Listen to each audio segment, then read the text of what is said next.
Hello, I'm unable to solve the question while during a mock, whereas the same question looks very doable and easy later on. And so, if you go back in time to 2010, and probably you have 40,000 students who made this statement, who claimed this. Go back to 95 or 1980, people have said this, whether they are preparing for a JEE or a NEET or a CAT or whatever. There's a perceived difference between in-exam performance and out-of-exam performance. Right? This is there. And so, first of all, it is important to understand that everybody feels this. Right? Second of all, it is very crucial to understand it's probably overstated. Right? So, the ability to crack this exam involves an amount of ability to handle stress. Exams bring with them stress, no doubt about it.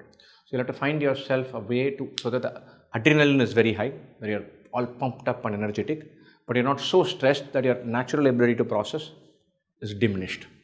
Take a ton of mocks so that mock taking becomes second nature. Mock taking becomes very natural when you bounce back after something wrong. Take some effort to consciously, physically do stuff after you're having a bad spell. Look into middle distance, stretch your hand, take a deep breath, and then say, okay, here we go again.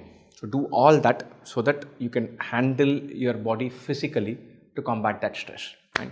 It is super crucial to be in a position to be able to do this. You do more mocks, more practice, your mind has encountered several of the scenarios. So it seems like in that exam, you'll feel like, to yehi ho raha hai, I've had this before, I'll still hang in there, it should come back. And so that ability to say, hey, this is what's happening, it's not the end of the world, is super important. Second funda is to kind of, what can be relaxing is to understand that, hey, this happens to everybody. Everybody goes through this. I've taken CAT, I don't know, lots and lots of times, probably 15 times totally. Last year's CAT, I felt like I could have done at least one more question in quant. I just missed something. And when I came out of the exam, I told myself, oh, I should have cracked this. Right? So it happens to everyone. It is a stress thing. Who so-called clutch performers also go through this. Right?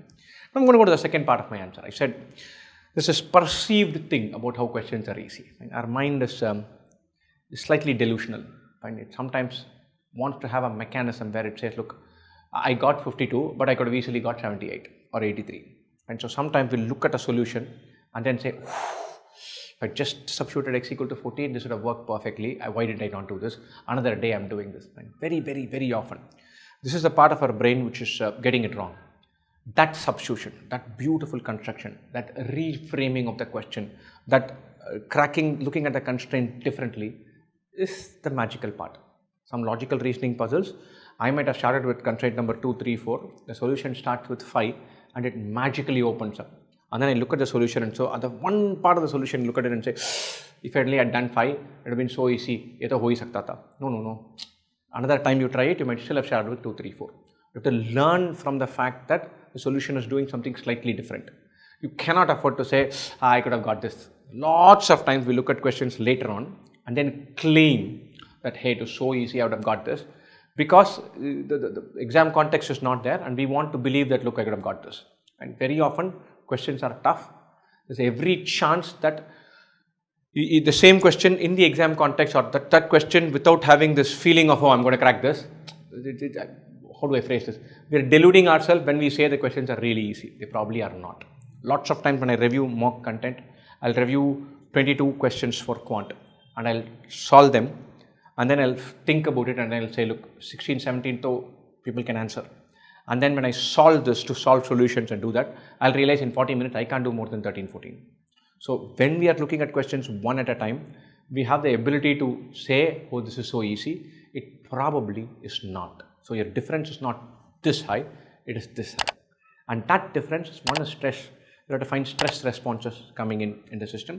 Two is also, there is an element of decision making that there when you're doing a mock. Do I need to do this question or not? Do I shift there?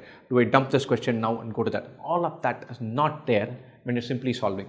That also plays a role. Sometimes when you're looking at the solutions, the decisions have already been taken. So you first analyze a mock by saying all the questions I got wrong. So in the moment you're attempting these questions all over again, you already know that you decided to try it and you got it wrong. It is fresh in your head and you're attempting it again, it just falls in place. So the decision making part of your brain, which needed to have been very active when taking the mock, has switched off and is taking a back seat and enjoying itself when you're doing this analysis. And so there's every chance the question is almost as difficult But our mind is saying it was so difficult, then it was so easy now.